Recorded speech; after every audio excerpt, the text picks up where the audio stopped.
Assalamualaikum warahmatullahi wabarakatuh. Saya Kiki Ayoptavia. Di sini saya sebagai moderator yang akan memandu jalannya tugas presentasi biologi sel kali ini.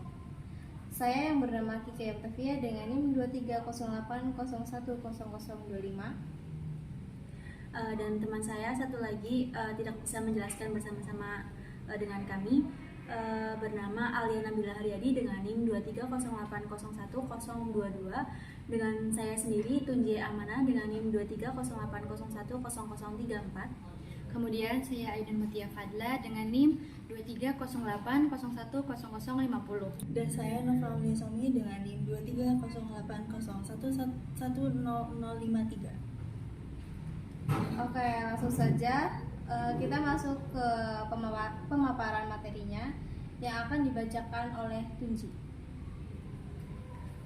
Baik, izin membacakan, Bu.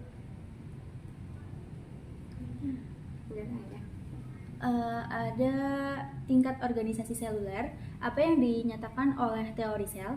Saat ini teori sel yang menyatakan bahwa semua organisme terdiri dari unit dasar kehidupan yang disebut sel, dan sel hanya berasal dari sel yang sudah ada sebelumnya, merupakan teori dasar biologi. Kemudian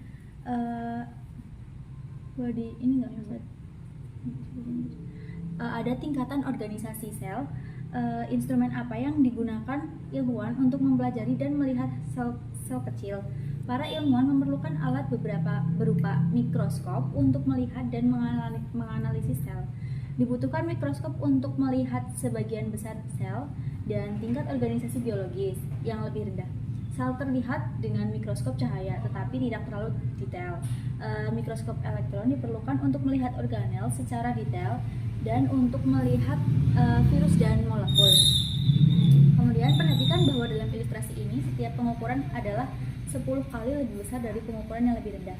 3 jenis mikroskop yang paling umum digunakan saat ini adalah mikroskop cahaya majemuk, mikroskop elektron transmisi, dan mikroskop elektron pemindaian. Kemudian selanjutnya ada sel eukariotik. Sel eukariotik salah satu dari 2 jenis sel utama, memiliki sebuah inti. Nukleus adalah struktur besar yang mengontrol cara kerja sel karena mengandung gen. Baik hewan maupun tumbuhan memiliki sel eukariotik. Batas apa yang terdapat pada semua sel? Batas tambahan apa yang terdapat pada sel tumbuhan? Sel hewan dan tumbuhan dikelilingi oleh plasma membran. Membran plasma merupakan batas hidup yang memisahkan isi sel yang hidup dari lingkungan. Di dalam sel, inti dikelilingi oleh sitoplasma. Pada sel tumbuhan, tetapi bukan sel hewan ya, mempunyai sifat permeable tetapi memiliki dinding sel pelindung selain membran plasma. Terus Oke, yang selanjutnya akan dijelaskan oleh Nova Aulia Somi. Ya, di sini saya menjelaskan tentang batas apa yang terdapat pada semua sel, batas tambahan apa yang terdapat pada sel tumbuhan. Sel hewan dan tumbuhan dikelilingi oleh plasma membran. Membran plasma merupakan batas hidup yang memisahkan isi sel yang hidup dari lingkungan sekitarnya yang tidak hidup. Di dalam sel, inti sel dikelilingi oleh sitoplasma. Pada sel tumbuhan, tetapi bukan sel hewan mempunyai sifat permeable tetapi memiliki dinding sel pelindung selain membran plasma. Slide selanjutnya. Organel sel hewan dan tumbuhan. Baik sel hewan maupun sel tumbuhan mengandung mitokondria, sedangkan hanya sel tumbuhan yang memiliki kloroplas. Hanya sel hewan yang mempunyai sentriol. Selanjutnya, inti atom yang diameternya sekitar 5 mikrometer adalah sebuah struktur yang menonjol. Pada sel eukariotik, inti memiliki peran yang penting karena menyimpan materi genetik DNA yang mengatur karakteristik sel dan selnya fungsi metabolisme.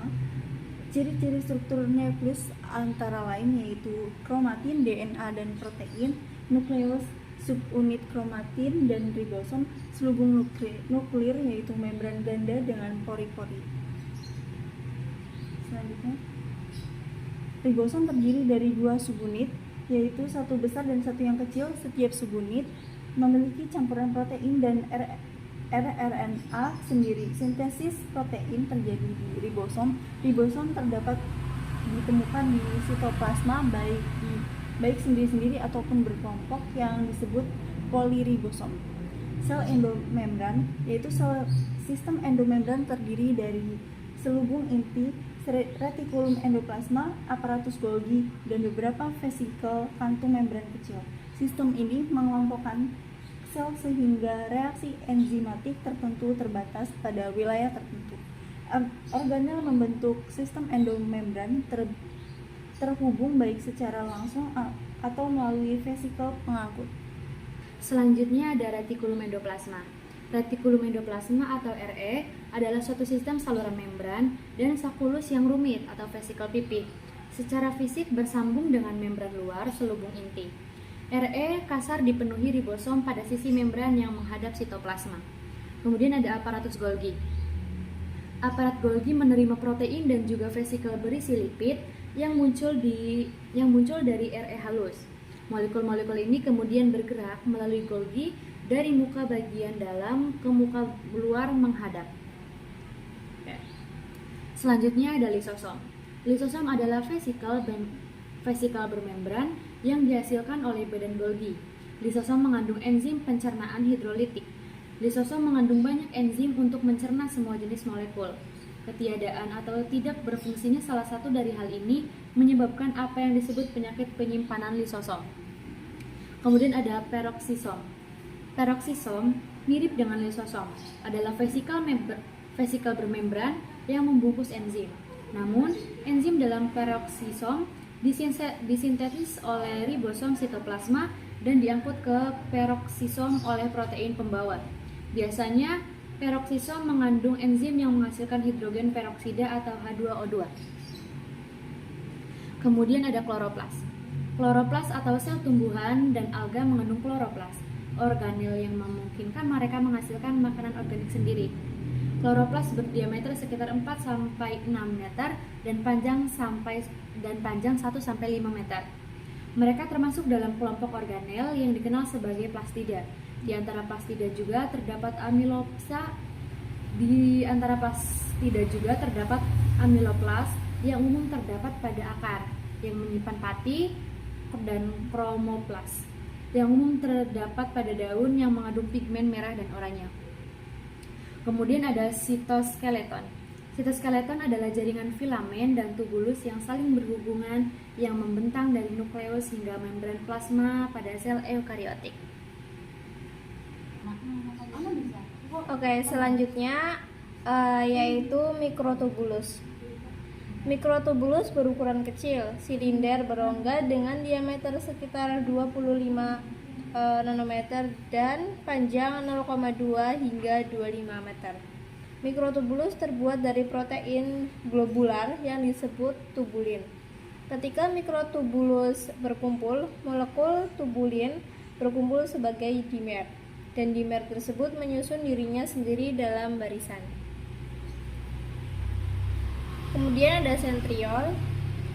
Sentriol adalah silinder pendek dengan pola kembar 3 mikrotubulus sebesar 90, yaitu sebuah cincin yang mempunyai 9 set kembar 3 tanpa satu pun di tengahnya.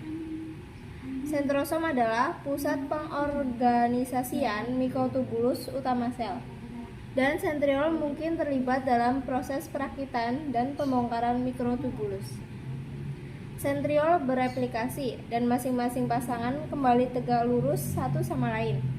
Sentriol diyakini menimbulkan badan basal yang mengarahkan organisasi mikrotubulus dalam silia dan flagela. Kemudian ada silia dan flagela. Silia dan flagela adalah tonjolan mirip rambut yang dapat bergerak secara bergelombang serta seperti cambuk atau kaku. Seperti dayung, sel yang memiliki organel ini mampu bergerak. Sel-sel yang melapisi saluran pernafasan bagian atas. Bagian atas kita memiliki silia yang menyapu sisa-sisa yang terperangkap dalam lendir kembali ke tenggorokan, di mana ia berada tertelan. Setiap silia dan flagel memiliki badan basal yang terletak di sitoplasma di dasarnya. Badan basal mempunyai susunan triplet mikrotubulus melingkar yang sama dengan sentriol dan diyakini berasal darinya. Badan basal memulai polimerisasi 9 doublet terluar dari silium atau flagel. Kemudian materi selanjutnya akan dibacakan oleh Alia. Perkenalkan, nama saya Alia Nabila Haryadi, NIM 2308010022. Di sini saya akan melanjutkan pembahasan yaitu tentang sel prokariotik. Sel prokariotik jenis sel utama lainnya, tidak memiliki inti seperti sel eukariotik. Archaea dan bakteri sama-sama prokariota. Selnya sangat kecil sehingga hanya terlihat dengan mikroskop cahaya. Sitoplasma sel prokariotik seperti sel eukariotik dibatasi oleh membran plasma. Prokariota mempunyai kumpulan kromosom disebut DNA yang terletak di bawah wilayah yang disebut nukleoid tetapi tidak dibatasi oleh membran. Lalu evolusi sel eukariotik. Bagaimana sel eukariotik muncul? Invaginasi membran plasma mungkin menjelaskan asal-usul sulfur inti dan organel seperti retikulum, endoplasma, dan aparatus Golgi. Sel eukariotik inang akan mendapatkan manfaat dari kemampuannya memanfaatkan oksigen atau mensintesis makanan organik. Dan yang terakhir ada beberapa bukti hipotesis endosimbiotik ini adalah yang pertama adalah mitokondria dan kloroplas mirip dengan bakteri dalam ukuran dan struktur. Kedua, organel dibatasi oleh membran ganda. Membran luar mungkin berasal dari proses menelan. Lalu yang ketiga, mitokondria dan kloroplas mengandung terbatas sejumlah materi genetik dan membaginya dengan pembelahan. Lalu yang kelima, meskipun sebagai besar protein dalam mitokondria dan kloroplas ini diproduksi oleh inang eukariotik, mereka memiliki ribosom sendiri dan menghasilkan beberapa protein. Dan yang terakhir adalah urutan basa RNA atau asam ribonukleat dari ribosom di kloroplas dan mitokondria. Sekian presentasi dari kelompok kami. Kurang lebihnya mohon maaf bila ada kekurangan dalam presentasi kami. Saya akhiri. Wassalamualaikum warahmatullahi wabarakatuh.